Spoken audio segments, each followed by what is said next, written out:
Hello, Steeler Nation, and welcome to the Pittsburgh Steelers Syndicate, your channel that talks about your Pittsburgh Steelers and brings you the latest and the best news.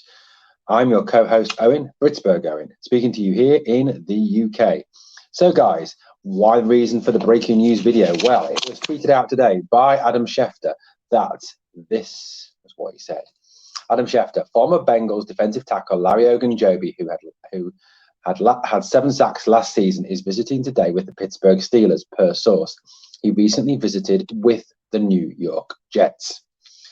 This comes on the back, obviously, of Stephon Tuitt's retirement and the long-running debate in Steeler Nation and amongst the analysts and amongst the Steeler press.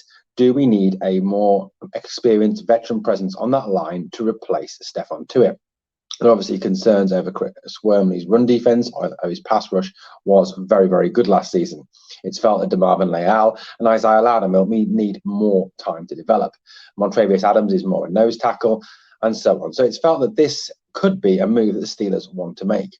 Given the fact the Steelers at present have $23 million in cap space, and Omar Khan seems very keen to make an impact on the Pittsburgh Steelers, to turn what was Kevin Colbert's legacy roster into his own roster. It seems like he is now making moves and bringing in players to really address the final concerns on this Steelers roster. Larry Ogunjobi, like it said in the Schefter tweet, which has also now been tweeted out by my good buddy Chris Carter of Locked On Steelers as well. They've both reported that the Steelers hosted Larry Ogunjobi not only for a visit but also for a workout, obviously medical tests as well. The only concerns, obviously, over Larry Ogunjobi at this moment in time are around his fitness. Ogunjobi had to have surgery on a foot injury.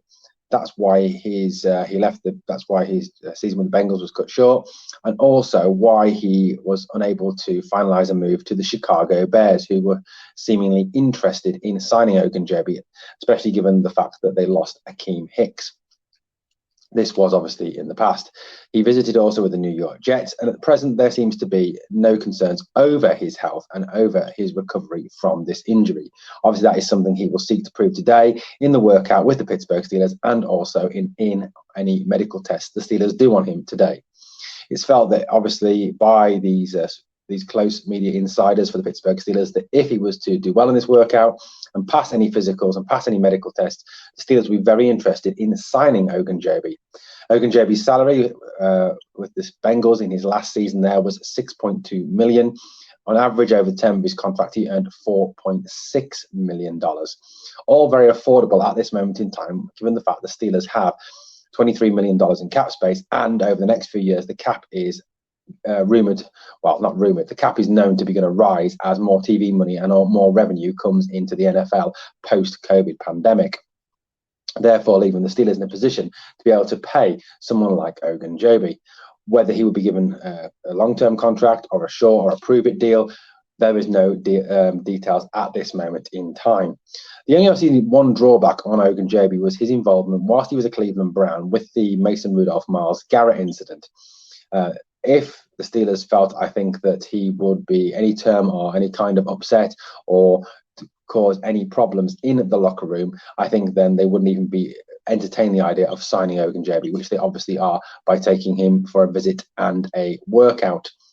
It also perhaps signals as well that the rumours coming out of Pittsburgh are continuing rumours on top of the Fittipaldo rumour and other rumours over the weekend that Mason Rudolph will be moved on in a trade, and they don't want to disrespect him by making him QB3. Let's take a quick look, shall we, at Larry Ogunjobi's stats. So Larry Ogunjobi was a round 3 pick in 2017 out of Charlotte by the Cleveland Browns, pick 65 in the draft. In his first season with the Browns, he played in 14 games, starting only in one of them, had 1 sack, 32 combined tackles, which broke down to 17 solos and 15 assisted, 4 tackles for a loss, and 3 QB hits. He then played in Cleveland the 2018 and 2019 season and the 2020 season before moving on to Cincinnati last year. Overall, his record of actually playing games is not too bad. Well, it's actually quite good. In 2018, he started 16 games out of 16. In 2019, he started 15 out of 16. In 2020, he started 15 out of 16. In 2021, he started 16 out of 17. Also looking at his sack numbers, you can see that other than that last season in Cleveland, his sack numbers have shown a steady progression and a steady improvement. 1 sack in his first season, 5.5 sacks in the subsequent 2 seasons. Obviously, that season in Cleveland didn't work out when Cleveland weren't a great team. Well, I suppose they were. They got to the playoffs, but less said about that at this moment in time. Then last season, 7 sacks in 2021. Also, if you look at some of his other numbers, his QB hits went back up again in 2021. His tackle numbers went back up again from the 2020 season, showing that he was improving again. Career-wise, he has 21.5 tackles, 229 combined tackles, which breaks down as 137 solos, 92 assisted tackles, 41 tackles for a loss, 53 QB hits. He also has 1 pass defense and 2 forced fumbles. It is felt that Ogunjobi is about the best defensive lineman out there on the free agent market at this moment in time, therefore meaning the Steelers would not need to trade for him. So Ogunjobi is in Pittsburgh and is visiting. So keep your ears open, keep your eyes on Steelers social media for any more breaking news. And rest assured, if he signs or when he signs, the Pittsburgh Steelers Syndicate will bring you that news on another breaking news video with either myself, Mark, or Grid. Thanks for listening, guys. And let me know what you think of this possible signing of Larry Ogunjobi. Is he a good pickup for the Pittsburgh Steelers? Drop me a comment below and let me know. And remember to subscribe to the Pittsburgh Steelers Syndicate, your fan channel. Here we go, Steelers. Come on.